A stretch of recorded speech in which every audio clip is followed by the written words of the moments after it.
Welcome to the third video on Microsoft Word.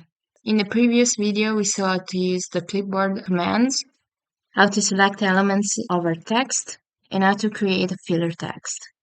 Meanwhile, in this video, we're going to see how to change the formatting of our text.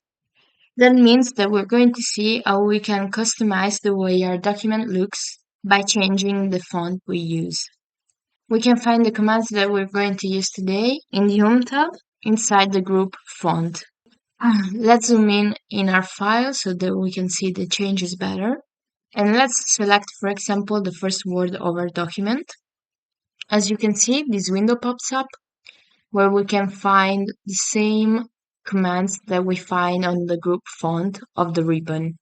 But for right now, we're going to use them from here.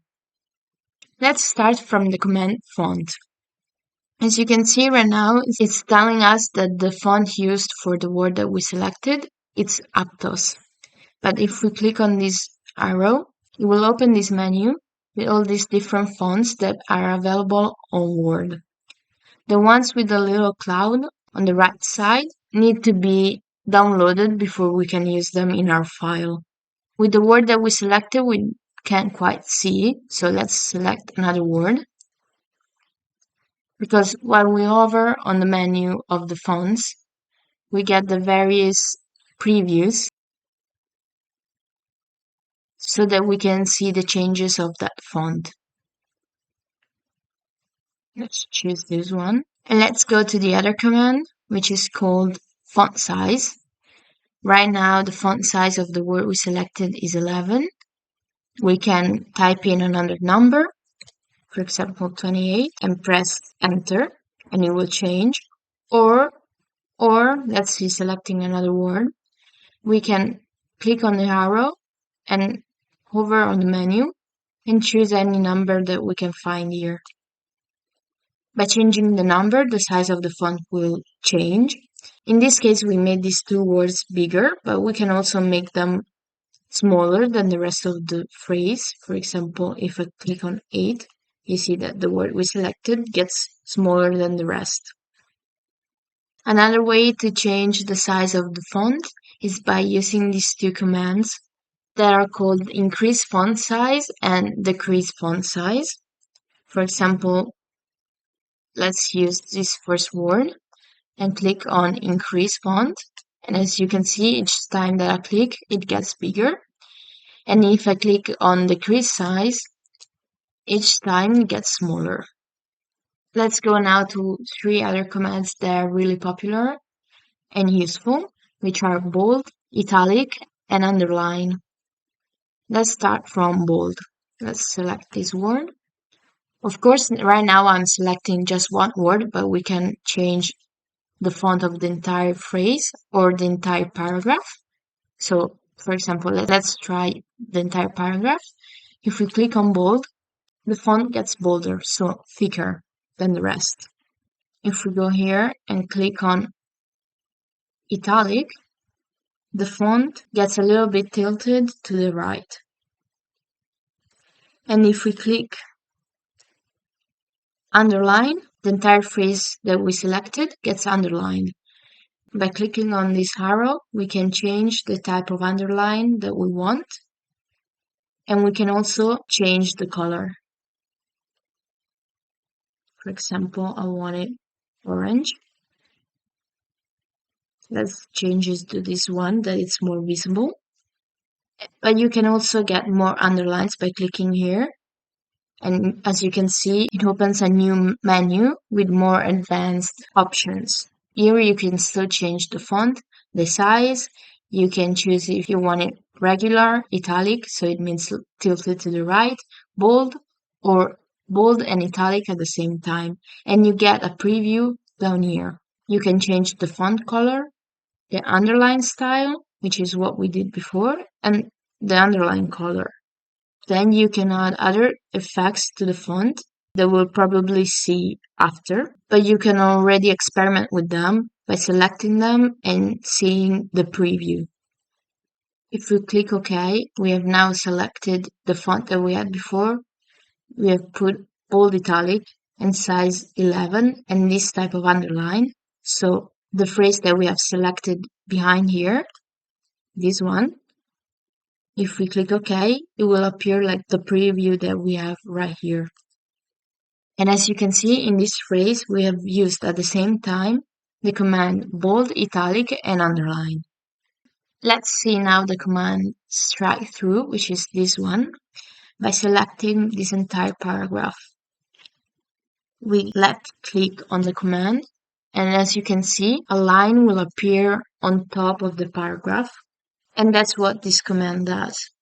Of course, we can use this one together with the other commands that we saw before, so bold, italic, and underline. For example, let's go to the same phrase as before and click on strike through, and as you can see, it gets added to the phrase. Let's now move on to the other commands, and let's go to Subscript and Superscript. These two commands are particularly useful if we want to write a formula, for example, H2O. We then select the two and click on Subscript. And as you can see, the number gets smaller.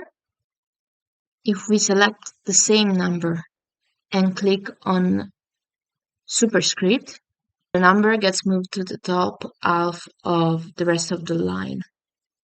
Let's see now the text effects. If we click on the arrow, it will open the menu where we can see different effects that we can add to our text. For example, let's select this phrase and go on the effects, and we can see the preview by hovering over them. But we can also choose our own effect by choosing the outline that of course can have different colors, choosing if we want a shadow and which one we want, reflection, same thing, glow, and other effects that you can see and experiment with by yourself. Let's move now to the command highlight, which is the one next to the text effects. This command is called text highlight color. If we click on it, the phrase that we selected gets highlighted in yellow, because yellow is the color that it's used by default, but we can change it by clicking here. And as you can see, you get all these colors. Or we can choose no color. If, for example, we realize that we don't want this phrase highlighted, we select it again, go here, and click on no color. And as you can see, it gets back to not being highlighted. Of course, we could have also used the command undo. As you can see, I clicked twice and it first went to being highlighted again and then to not being highlighted at all. But as we saw earlier, we can choose any color, or we can click on high contrast only, and it will show us only the colors that are high contrast with the settings that we have right now. For example, this one, I clicked on the color and now I click on the word twice and it gets highlighted. Let's move now to the font color. Let's select this paragraph. If we click on font color, it will change to red because that's the color that it's selected right here. But of course, just like the highlight, we can also choose the colors we want. Right now, it's set on high contrast only, so it only shows us these colors, but we can set this off and we get all these different colors and more by clicking on more colors. See, we can customize the colors we want, or we can go to the standard and we get this color wheel from which we can choose. We can also add a gradient to the font. There are light variations and dark variations and also more gradients, which allows us to customize how to fill in the font. Let's select this paragraph so that we can see the difference. Right now it's set on solid fill. We can click on gradient fill, and here you get all the various options to customize the gradient. You can try all of these on your own and see the differences that you get. Right now I'm doing it randomly because it's just to try this. We can also modify the text outline. Right now it's set on no line, but we can get to solid line or gradient line, and then we can also modify the gradient of this line. And then by clicking here, you get the text effects that we saw earlier on the ribbon here. And these are the same effects that you can also customize. Let's click on X right now because that's all we wanted. And you see that the changes have been applied to the paragraph that we had selected. So now the whole paragraph is with a gradient that we set with the different options that we customized. Let's see now the last two commands on the group font, which are change case and clear all formatting. Let's start from change case and let's select this phrase.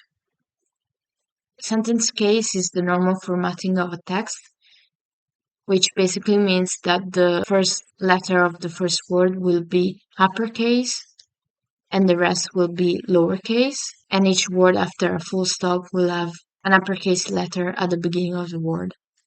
If we click on lowercase, all the letters in the sentence will only be lowercase. So for example, the word safe had an uppercase S that has now been changed to a lowercase. If we click uppercase, it's the opposite, so the entire phrase will be in uppercase. If we click on capitalize each word will get a first letter uppercase, as you can see. And lastly, if we click on toggle case, the first letter of each word will be in lowercase and the rest of the word will be in uppercase, as you can see. So now we've seen every command on the group font beside clear all formatting. Let's select the first three paragraphs and click on clear all formatting. As you can see, all the formatting that we had done has been deleted and the paragraphs have gone back to the original formatting that was basically nothing. As I told you before, we can format a word, a paragraph, or a sentence by also using this menu that pops up when we select the element that we want to format. Here we have the same commands that we had on the group font, but we also have these two commands that we'll see on the next video that are used to format a paragraph, and these command styles that we will also see in the next videos. Plus, we also have the option to insert a new comment, and that's mostly useful when you are sharing a document with someone and you want to leave a comment for them so that they can see it once they open the file.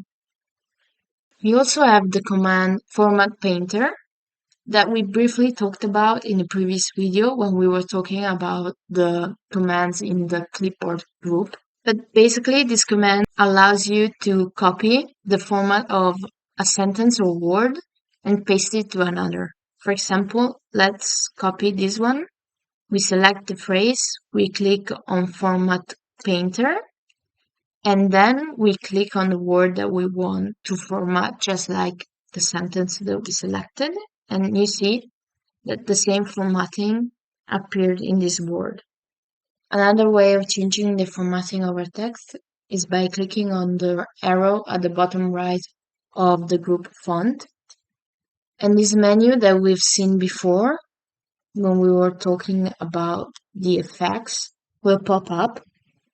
And here we can change anything we want about the font because we get the same commands that we had here, plus some advanced ones here.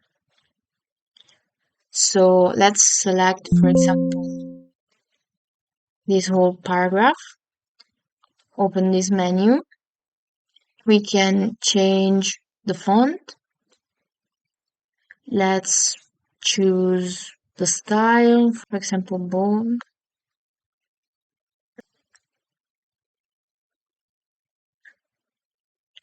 Let's choose some random options that we have just to see how they work. Let's go to advanced as well.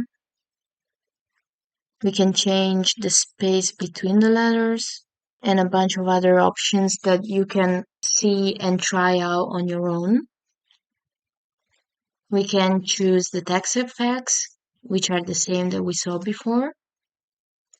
And we can also set this formatting as a default so that we can select it without having to choose every single option one by one. Let's click OK. And we can see that the changes have been applied to the paragraph that we have chosen. So this is it for today's video. We've seen all the commands for the font formatting, and in the next one we'll see how to format an entire paragraph. Thank you for watching. I hope you subscribe to the channel to stay tuned for the next videos and to support us. And I'll see you in the next video.